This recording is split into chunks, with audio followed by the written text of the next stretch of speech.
Hello, welcome to Introduction to Composites. Today is the 5th day of this ongoing week, and over this week we have started discussing the stress strain relationship for especially orthotropic lamina, and in that context what we have seen is that there are 4 fundamental elastic constants, mutually independent elastic constants.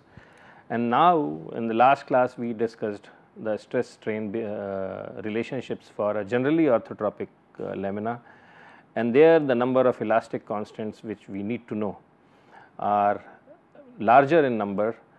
And today what we will start discussing is the relationship between EL, ET, nu LT, GLT. These are the 4 constants for especially orthotropic lamina. So, we will relate these to the elastic constants for a generally orthotropic lamina. So, that is what we plan to do. So, first we will we will do this step by step. So,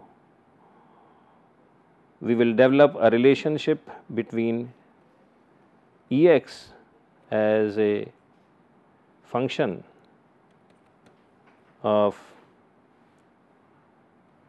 EL, ET, GLT and nu LT. So, this is the first thing. Similarly, we will develop a relationship for EY, MX, MY, GXY, nu XY, nu YX. Okay. So, we will do all this. So, how do we do this? So, what we will do is we will analyze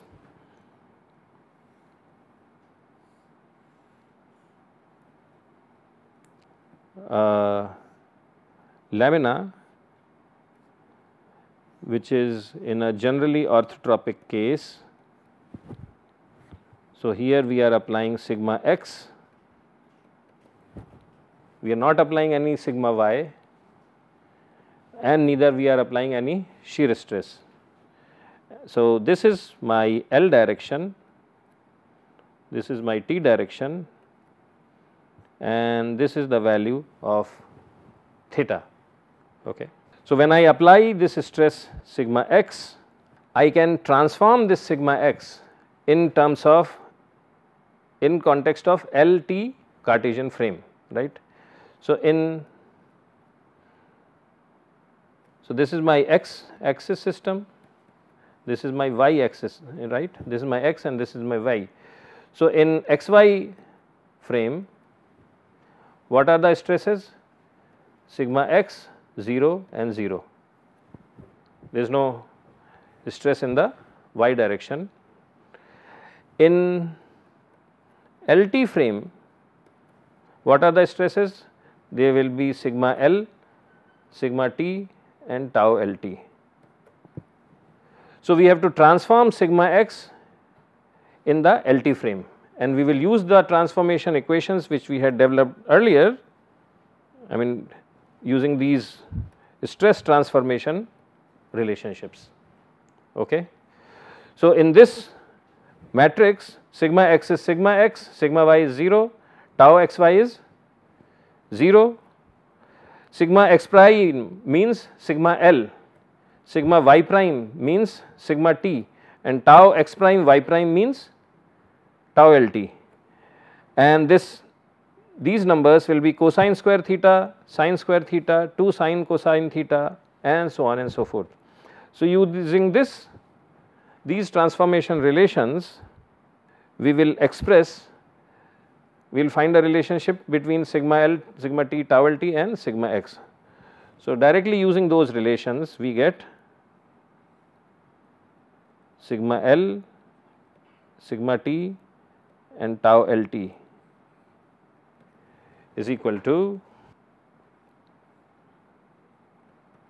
sigma x cosine square theta, sine square theta and minus sine theta cosine theta.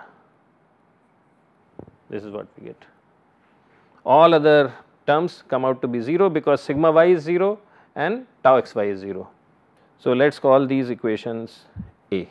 Now, we know the stress strain relationship between sigma L, sigma t and tau LT, right. So, if I have to calculate epsilon L, epsilon t and gamma LT, then what is this? It is sigma L over EL minus nu TL over ET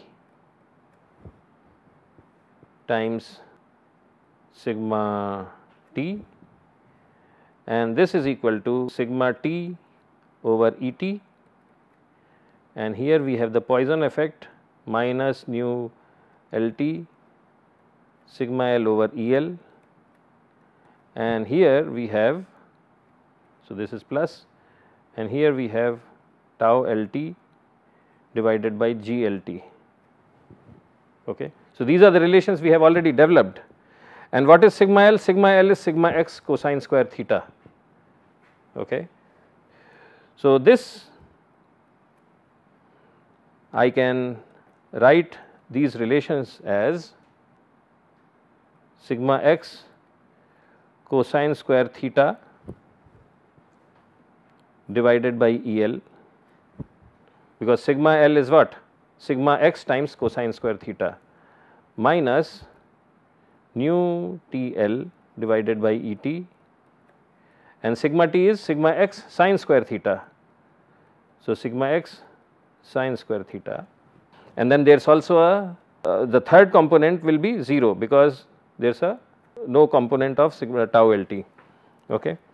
The transverse strain epsilon t is what?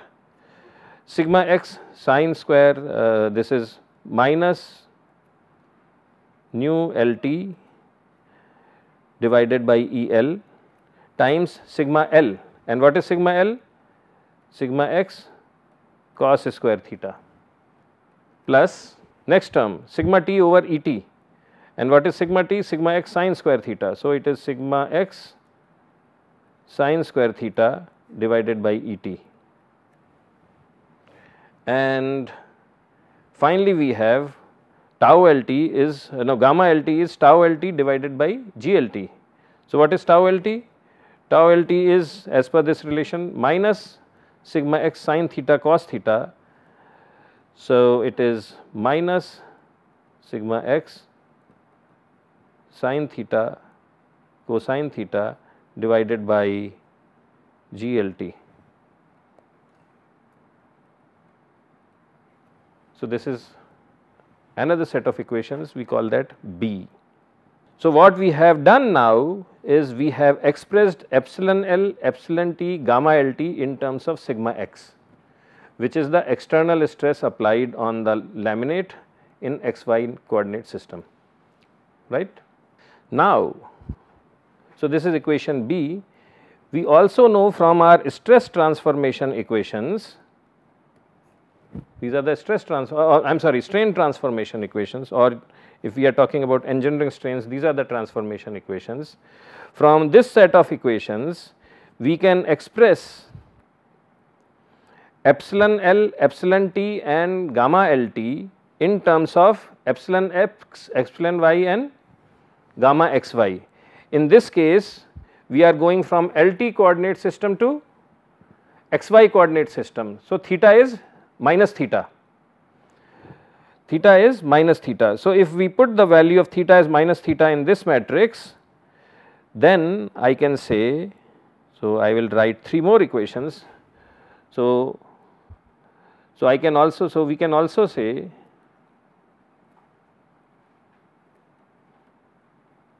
what can we say? We can say that, so we are going from LT coordinate system to xy coordinate system. So, epsilon x is equal to epsilon L times cosine square theta plus epsilon T times sine square theta minus gamma LT times sine theta cosine theta, and this comes directly from the strain transformation equations when we are dealing with engendering strains. Similarly, epsilon y equals epsilon s sine square theta plus transverse strain times cosine square theta and plus gamma LT sine theta cosine theta. And then the engendering shear strain gamma xy. Gamma xy is twice of epsilon L minus epsilon T times sine theta cosine theta plus gamma LT times cosine square theta minus sine square theta. So, this is equation, another set of equations, we call it equation C. Now, when we look at equation set B and set C, on the right hand side of C we have epsilon L and epsilon L. Okay. Similarly, we have epsilon T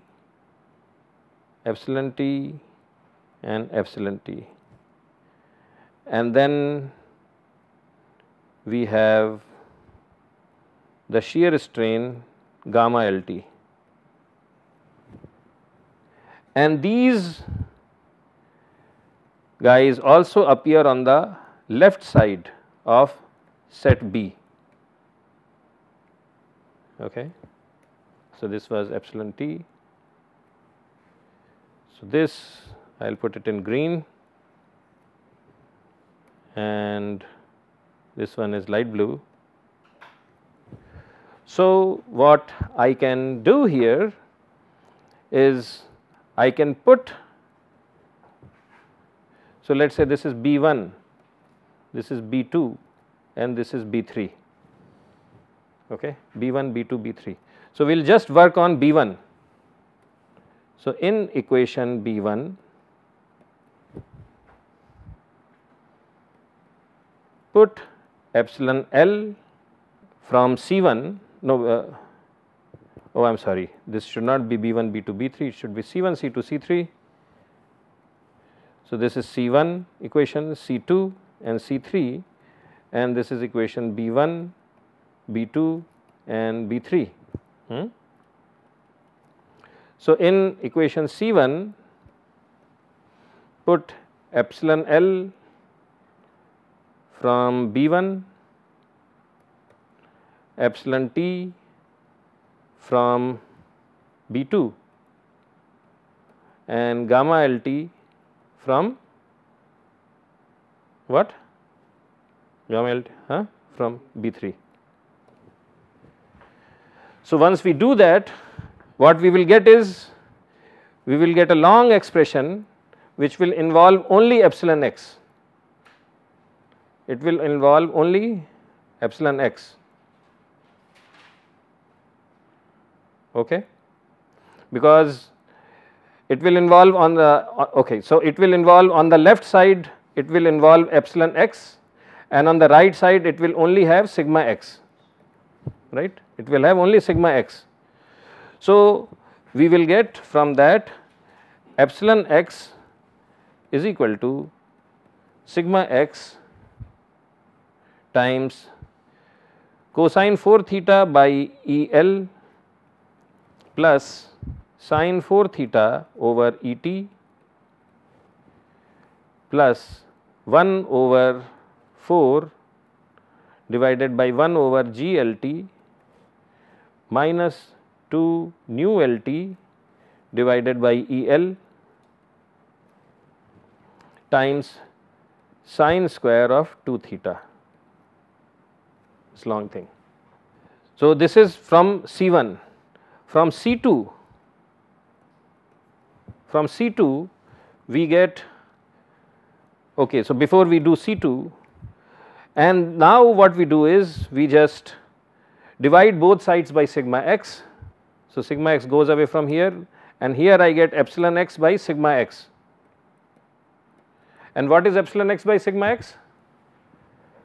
this is nothing but 1 over Ex. So, this I will erase and I will call it 1 over Ex. So, this is my definition for 1 over Ex d1. Okay. Next, we are from C2.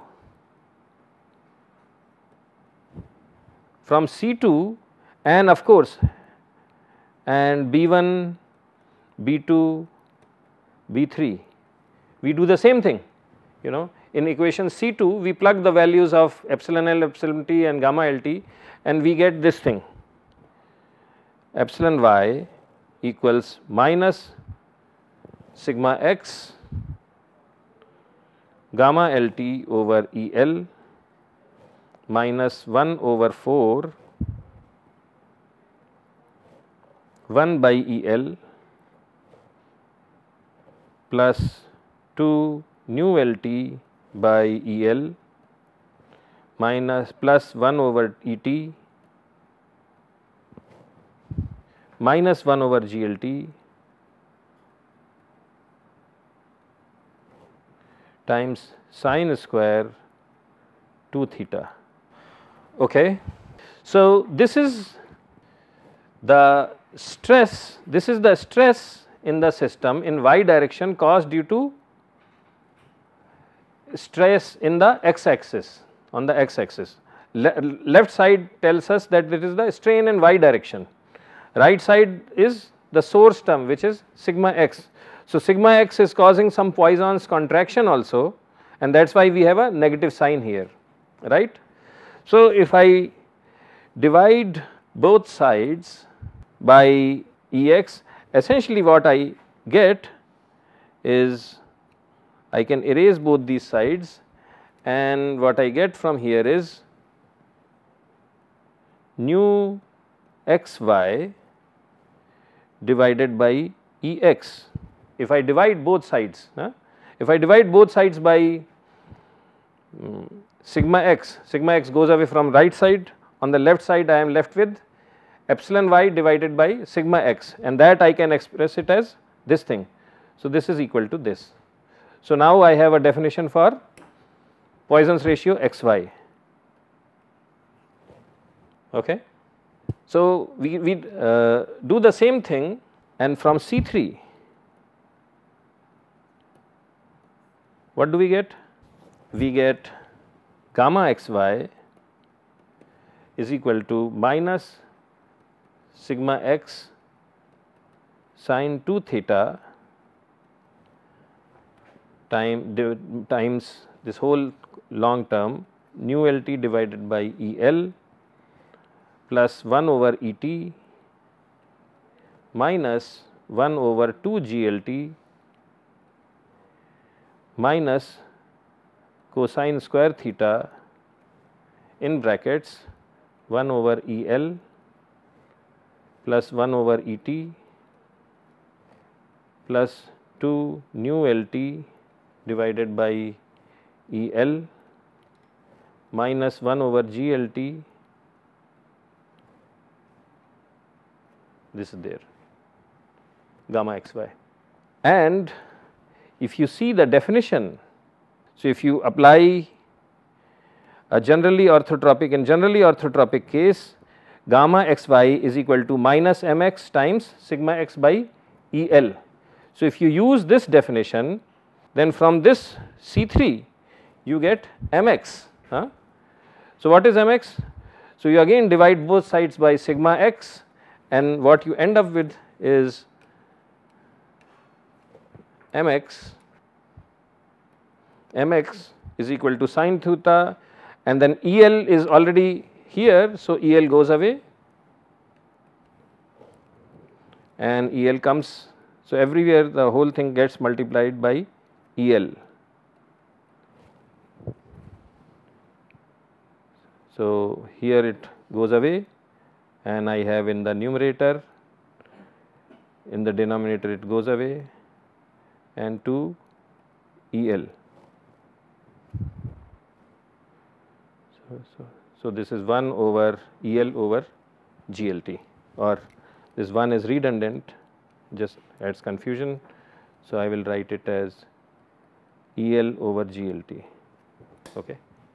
So, from C1, C2, C3 we get EX, relations for EX, nu XY and MX, which is the cross coefficient. So, this is D3. Okay. We can do similar things and we will continue this discussion tomorrow, and what we will show is that using similar approach we can also develop a relationship between for EY and MY, EY, MY and nu YX, and then finally we will develop an expression for the shear stress modulus, or the shear modulus GXY. So, that concludes our discussion for today. We will continue this discussion tomorrow. Until then, have a great day. Bye.